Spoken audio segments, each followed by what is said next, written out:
When you see news happening, let us know. Grab your phone and hit record and become part of the Newcap News team. It could make you $100 richer. If you capture news happening, drop us an email at tvnews@newcap.ca. Recent local social media posts have people questioning whether they are able to rescue animals from hot cars without consequences. If you see an animal in a parked car, you are encouraged to call bylaw services first or the RCMP. However, if the animal is in distress and has to be removed right away, you can take action.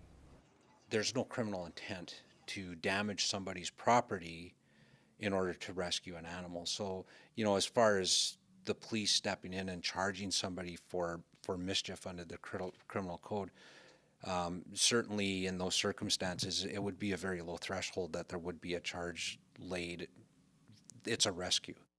Staff Sergeant Wennis says that people should never leave kids or animals in cars, even if the air conditioning is on. The SPCA is offering free microchipping for your furry friends for the month of June. As our Brendan Escott explains, that comes with a lot of benefits. The future is now. Pets are being microchipped. The SPCA and local vet clinics are offering the service for free, and they strongly recommend people take advantage. It's just like a vehicle registration number. It's on your vehicle. It's only your vehicle has that number, and it's very much the same concept with the microchip. Contrary to popular belief, it's not a GPS. A microchip is a piece of technology about the size of a grain of rice that allows the SPCA to quickly determine the owner of an animal when it's turned in. This saves everyone time and effort when returning a lost pet. It really is an excellent way to have identification permanently on your pet, because collars do fall off, like I said, tattoos fade, but by having that, we can really ensure that we can get that animal back as quick as possible. Just a simple scan of the animal and the SPCA will be able to call the registered owner to return their pet.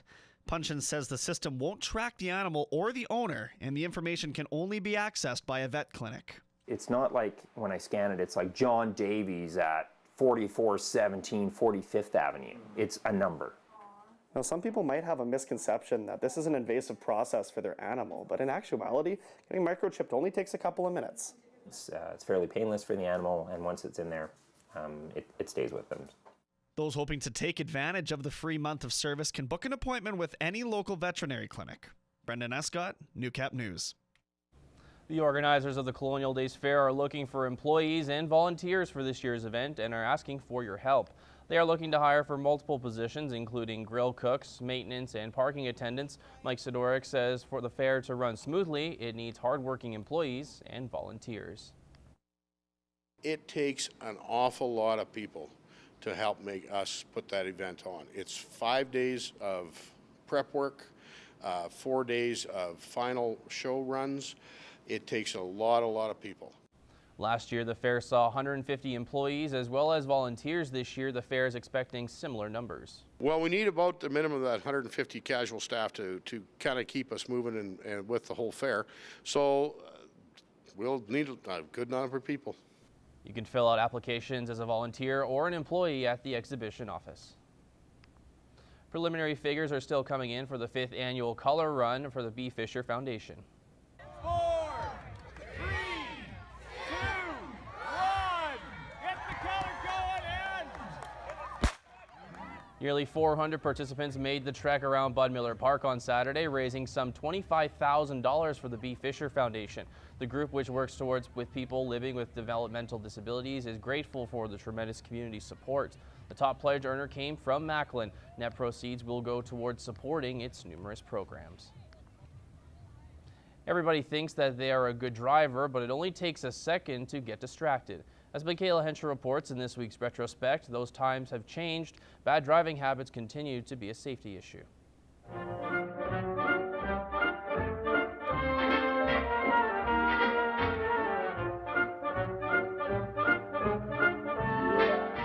Of particular concern are stop signs, four-way stops, and even uncontrolled intersections.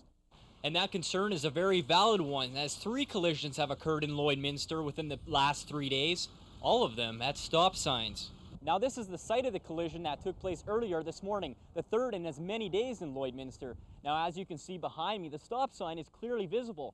That isn't the problem. The problem is careless drivers. Be aware of your surroundings and who you're coming up against. Now that's pretty simple advice, but Murray Herenick from Border City Education finds too many people don't pay attention.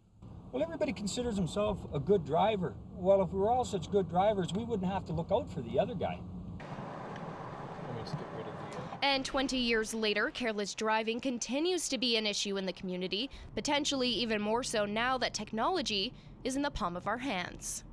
Well, a lot of people sometimes are distracted, as you said, by cell phone, texting, talking on their phones, and that is now an offense within Saskatchewan and Alberta. The distracted driving tickets in Alberta, it's $287, and in Saskatchewan, it's a $280 fine. And failing to stop at a stop sign also comes with a hefty fine. Those few seconds can be the difference between life and death. If anything's going to cause an accident, then they're going to put hefty fines on that to ensure that the public abides by the rules of the road so that everybody can go home safely at the end of the day. While road conditions are more favorable in the warmer months, it's still important to practice safe driving habits all year round.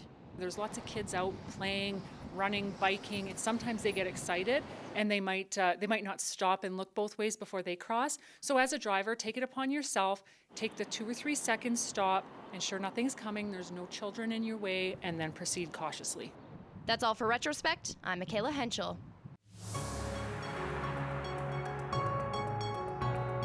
This is Newcap Sports.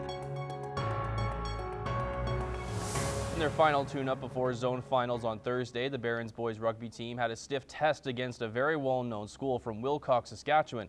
Although the Ethel Murray College of Notre Dame is well known for its hockey program, the Barons found out the rugby crew are also a force to be reckoned with. Lance Phillips has more.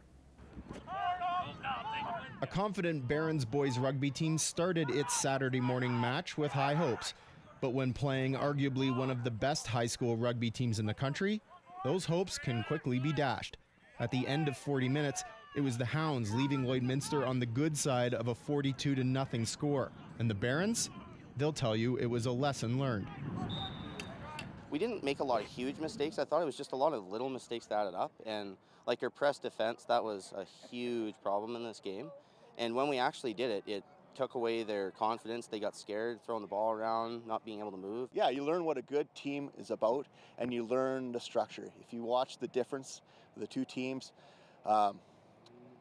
they anticipate where we react, okay? So it's that one step behind, getting from reaction to anticipation. That's a great lesson for us, I think, right there. You know, I'd like to say I coach a lot of these guys, but a lot of times, you know, you just let them play. A lot of these guys we have here are provincial players. We've had a couple of these guys go to Team Canada camps as well. But like I said, this is a special group. But play on the pitch didn't resemble the one-sided score. Although the Barons learned a lot from the event, so did Notre Dame.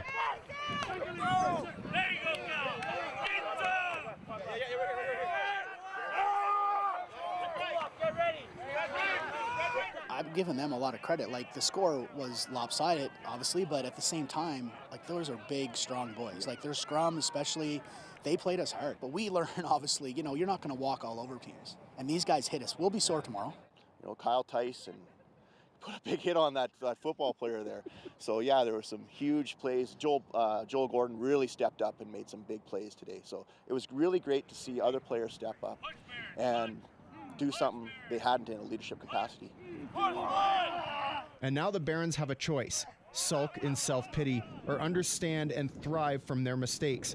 And this team, like it has all season, has chosen the latter.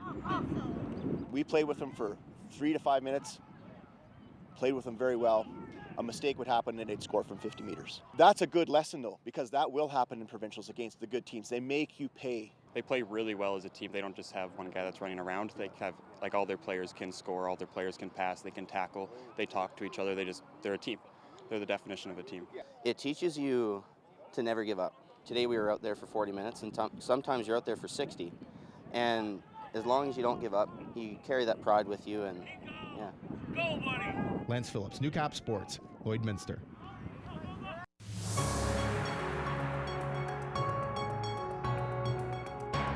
This is Newcap Weather with Gerard Lampa.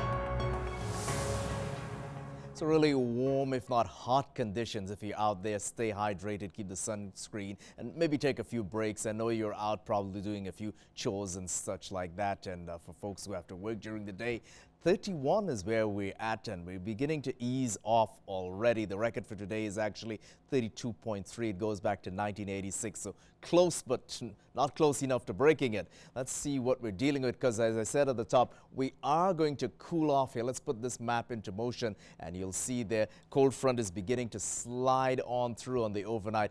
It's interacting with the warmer air that's been present, and you see some showers are possible in the early hours of tomorrow morning. However, the bulk of what's available is really going to happen on Wednesday. I think we're in for maybe a half an inch that could be divvied up around the region basically there. So a mix of sun and clouds, some showers are possible in the morning, maybe just a couple millimeters, but the bulk of it with this system is really on Wednesday, it seems like, and it could linger around into the weekend. But this ridge of the jet stream, it is collapsing, and for the next little while, once that happens there, we're going to return to temperatures back in the mid-teens. So that'll cool things off just a little bit there with some showers around at various points there. Temperature-wise tomorrow, so not 31, but near 20s, high teens. That's basically what you're dealing with. Even for Edmonton, 16, 18 out to Lac-La-Biche, 19 in Bonnyville, 18s for Vermilion, Wainwright, 20s around Provost and Macklin areas. Off to the northeast, 22 for Green Lake and Meadow Lake areas, 20 at St. Walburg